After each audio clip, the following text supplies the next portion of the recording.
topic of this video is going to be something very important that I don't often hear being discussed, and it's sexual transmutation. Other terms for it that you might see online that kind of sound memeish almost, so I avoid them, is semen retention and nofap. I'm sure most people have heard of nofap November, or no nut November, or whatever it is.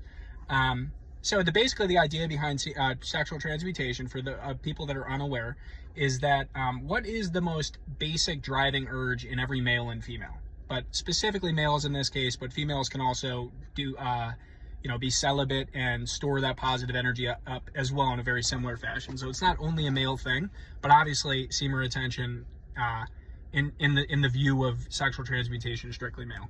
So again, the most powerful impulse in the world is sexual impulse. The sex drive that a male has, essentially, is the most powerful urge in the world.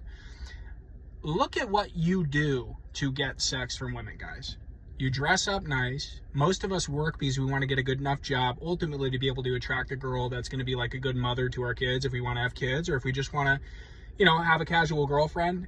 That a lot of people get the job because of that. A lot of people work out and stay in shape because of that. Most of the things we do in this world as men is stemming from a place of wanting to get the attention of women, and vice versa with girls. The reason girls stay in shape, the reason they want to look appealing to people, the reason they'll go to bars at 1 o'clock in the morning dressed in in the middle of the winter in a cold area, dressed in like the skimpiest outfits, is because we're all trying to we have that innate urge in us, the basic urge of life, to reproduce. And to put it into like scientific-y, almost in cellular type talk, which is what it's going to come off to a lot of people. So if you get that impression from this video, it is what it is. It might not be for you. But again, it's the most innate, powerful, instinctual urge that we have as men, is to put that seed into a girl, essentially. And what happens is, and what very successful people throughout history have noticed when they've conserved that energy and transmuted it, is that it makes you very powerful. So it can make you a better speaker. And I'm personally experiencing this right now because I've been experimenting it on and off for a couple of months or so. Been attempting it for about a couple of years, but really started zeroing in these past couple of months. And it's improved my ability to speak fluently. It's improved my focus, my posture, how much I'm able to lift at the gym, how long I'm able to go, my charisma, my confidence, like basically every measurable area of think about what traits your body and your personality would want to take on or want to present to the opposite sex if you were looking to get some sort of partner, or if you were looking to date somebody. It would be all those that I just listed, right? Improved confidence, clearer skin, posture, strength, speaking abilities, like aggression. All that's a controlled aggression, which is important. Not out of control aggression, but all of those are traits that if you were to go to a woman and say, what's attractive to you about a man, they'd list off probably all those traits. And for the young guys out here, I noticed a trend because it was relevant with me. I'm 27 years old, and I was by no means some guy who was like sleeping with hundreds of girls when I was younger. Like I did all right for myself, but I was definitely shy and I had some issues when I was younger. Wasn't like a shut-in or anything by any means, but I definitely was a late bloomer in certain areas of my life. And what I've noticed about guys specifically that are growing up right now is that with the constant onslaught of, social media, to sound like an old fogey here, social media, YouTube, Netflix, TV, movies, you name it, everything is sexualized nowadays. Hell, this whole gender debate with the transgender stuff, and abortion, every single topic seems to be in some way, form, or fashion connected to sex when you really think about it. And that's because, again, it is the most powerful driving force in the universe. It's what creates human life. It's the catalyst to creating another human life, is sex. So that energy is used also in marketing and sales. If you want to be a good salesman and you conserve that energy, you're going to reach that goal because, again, you just have more of you inside of you. If you want to look at it from a spiritual sense, from a scientific stance, which is for some of the people that might be against the spiritual aspects, which I understand, from a scientific perspective, there is evidence that's shown that after 2 weeks of retaining and transmuting, because the transmutation is a very important part of it as well, which is essentially just shifting. We'll go into that in a second. But after 2 weeks, there's a marked increase of testosterone, free testosterone flowing through the body, okay? And then at a month, I believe it tapers out or it becomes even. But from my experience, because I've done it for longer periods of time, it really just ramps up and ramps up and ramps up, and you just keep getting more energy and getting more confident and feeling better about yourself. And you might, and for guys like me who struggled with some of those areas when I was younger, it might feel like superpowers, what these people describe it as, but really it's just your body coming back to homeostasis after years of, you know, doing this to a screen and to people having sex that you're never going to meet, that you're not in the same room as. Because when guys hear this, and this is the problem with the younger generation and with my generation as well, and even boomers, like hell, even boomers, even people that are older, is, excuse my language in this video if I kind of offend some people. I understand that this is more so a religious, or not a religious, but a Christ-following channel, but I'm still a human being, and I'm not perfect, and I like to, you know, appeal to people all across the spectrum, and people aren't perfect, so I'm bound to screw up. Sorry about that ahead of time if it offends anybody, but that's who I am. So, again, porn has been so widespread and so accepted culturally by even doctors at this point that nobody really considers it an issue, even when it's an addiction, even when it's something where, like when I was younger, I would do it 2 times a day, 3 times a day at some points when I was really young, and nobody views it as a problem. But then you see all these kids that are like 16, 17 that are dead-eyed, can't wake up for school in the morning, have their hair falling out when they're 20 years old, and it's like, wow, you don't think there's any connection between pushing out essentially the most nutrient dense, for the scientific people out there, the most nutrient dense the most nutrient dense energy store in your entire body, and shooting it out multiple times a day. If you don't shoot that out, it'll get reabsorbed into the bloodstream, all those very vital nutrients that take a long time to store up. And yeah, basically, it's like you're just shooting out some of the most important nutrients you have in your body. And again, in the way you're doing it, if you're using pornography, is you're watching 2 other people have sex, or you're watching people do something you would want to do, right? So the equivalent to that in nature, for the guys out there that are still a little bit unsure about my wacky theories or whatever, is the equivalent is walking up to somebody's window back in the 70s or 60s and watching them have sex with their wife, excuse my language, or watching them do something with somebody while doing that. So before porn, that would be the closest equivalent, is being a voyeur. So it's also very creepy to watch when you really think about what you're doing, which is peeping Tomming. So it'll train your brain subconsciously to be more attracted to observing than, you know, actually participating. And that also extends to other areas of your life, guys. With that observation, again, we've talked about, or I've mentioned earlier in this video to you guys, about how important that energy is and how powerful it is. So if you train your brain, which is a lot of the time we're picking up on subconscious patterns that later play themselves out in the same way throughout our lives, right? So if you're observing something, or using your most precious, powerful energy in your body, observing and not participating and getting used to that, you're going to be more used to that in other areas of your life too. So you're going to watch other people create their businesses, or go after their goals, or, you know, work out, or do these things that takes the extra energy that you're shooting out, or that you're wasting, essentially, to not make people laugh, but it's true that you're wasting. And you're going to become an observer. So it really, all these things are interconnected. The things we do, the things we eat, the things we hear, the things we read, the things we say, it's all interconnected, right? It's we're all very energy sensitive, whether we're aware of that or not. And you know, there's for the religious people out there as well, because I'm a follower of Christ first and foremost. There's plenty of verses within the Bible about the oil to your lamp, and about to enter the kingdom of God, one must be like a child. And essentially what that means is, when you think of what a child is, why is a child innocent? Because they don't have lust. They don't, in their brain, they aren't weighed down by lust. That's the only difference between a child, you know, despite age. But when you think about the character of an adult versus a child, when puberty hits, it's the development of what? Our sexual faculties, right? So we start producing that testosterone, we start producing all these things that make us, you know, horny, for lack of a better word, or sexually attracted to women, or if you're a woman, sexually attracted to dudes, regardless, whatever it is. And during that puberty time, that's when the shift to becoming a man happens, right? And the only difference there is what? Sexual desire. That wasn't there prior to being, you know, when you were a kid. When you're a kid, you're looking at women, you might think they're beautiful and you might get a crush on them, but it's not sexual in nature. Kids aren't, you know, until they're of age, aren't really doing that. A 10-year-old's not really going to be hyper-sexualized towards women. They're just going to get nervous around them and be kind of flirting and whatnot, and have a very innocent approach to it. And the reason God says to enter the kingdom of heaven, you need to be as a child, is because he understood that sexual energy, which Jesus was a lifelong celibate, right? If we were to believe the stories, And Nikolai Tesla and a lot of very genius, very capable individuals that have made history, Marcus Aurelius, a lot of them have conserved that sexual energy and transmuted it because they were aware of how powerful it is. It's our God seed, essentially. And I know some people are going to watch this video and think it's goofy. And again, this video isn't for you if that's, if you can't control yourself from thinking about it this way, not to be petty or be disrespectful. For the guys that are making fun of this, I want a challenge for you. For those of you that haven't tried this, go 2 weeks without masturbating to porn or without masturbating at all or without having sex. Go 2 weeks. And that's how you know whether or not you have an addiction, because a lot of people watch videos like this and laugh and go, oh, this guy's an incel or this guy's this or that. But if you can't do it, then you're proving me right almost by showing you're an addicted person to it. Because again, if you're not addicted, you should be able to put it down forever, right? Like I quit nicotine probably about two months ago or so, and I still think about it pretty consistently, but I don't do it. So that's me still being addicted, maybe mentally, but not physically acting on it.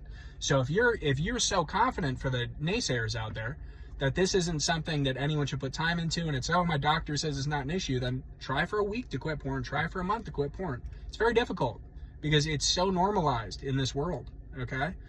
And just to kind of get into the spiritual aspect of it before I close out this video, because I will go into more detail on this, but I think that it's important to hear the actual term for it separate from the meme stuff, right? Sexual transmutation.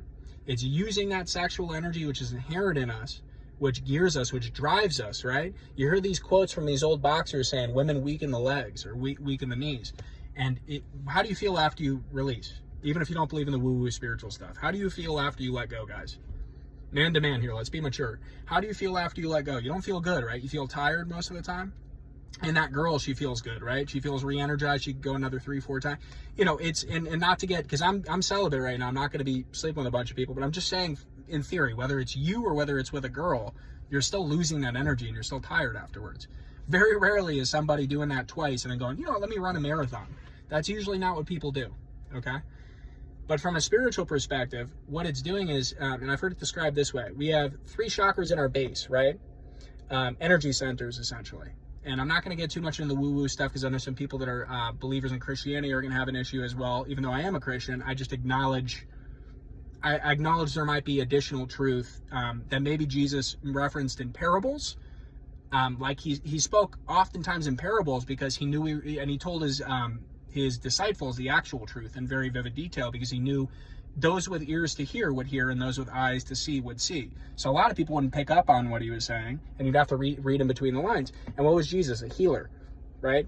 So they described in Eastern spirituality, whatever you want to call it, and you don't need to believe in this, but there are 3 chakras, one called the root, one called the sacral, one called the root, one called the sacral, and one called the solar. And those 3, red, orange, and yellow, depict the bodily influences, like the 3D bodily, almost completely centered in desires and wants, if that makes sense.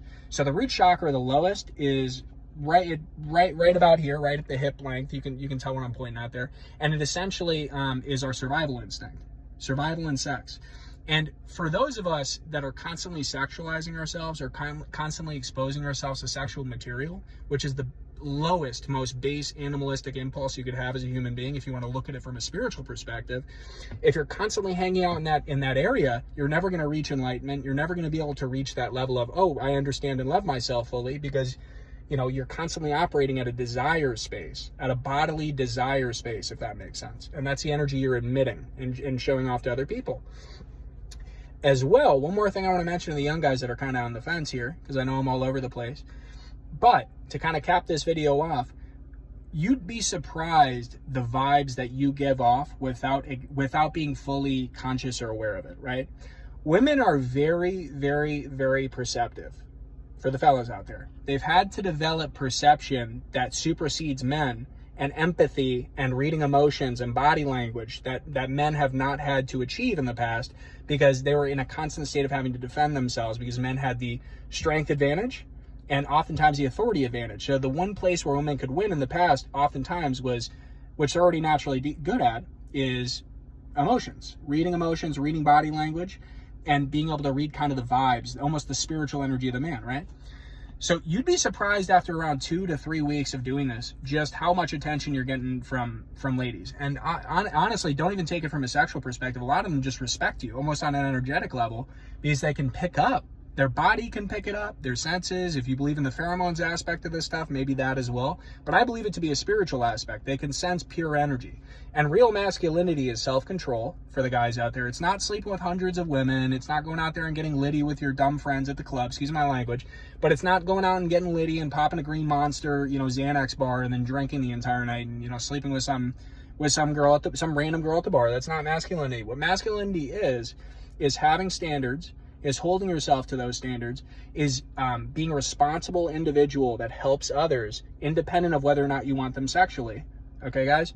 And being a good person and being able to stand for something, having morals and values and self-control. That's what being a man is. It's not all this other, this stuff about how much you can buy and about what you can do. I mean, it's important to support yourself. And obviously everyone wants to be wealthy at some point, right? Most people. But that's not a measure of how much of a man you are, because you could still be a coward and a rat, but be very, very wealthy, right? Or have a lot of women, but you could still be somebody with no morality, somebody who would screw over your own child, right?